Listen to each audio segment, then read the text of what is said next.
What is underemployment, and why do you see it as such a massive problem today? Oh man, underemployment is the biggest problem in the world today.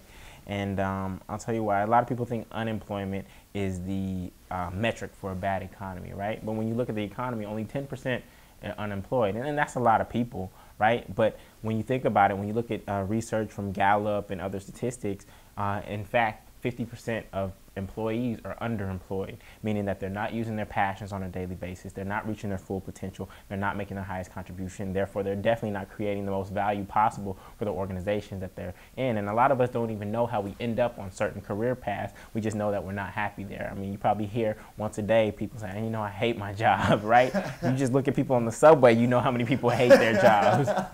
And so where the actual economy suffers when you have somebody who really wants to be a teacher being a consultant, right? And when you have somebody who really wants to be a healer or a doctor being a banker. I call it career musical chairs, right? Where people are bouncing around musical chairs and nobody's in the seat that they can actually create the most value in. And so that's why I think underemployment is the biggest issue that we face as an economy. But it gets overlooked because it's like, you know what, people have jobs, so they're good. But when you look at the emptiness that they're actually facing and knowing that they're not happy at work, they're not happy, right? Therefore, the customer is not getting the best service. Therefore, the company and the investors aren't getting the greatest return on their investment, and it just starts this loop.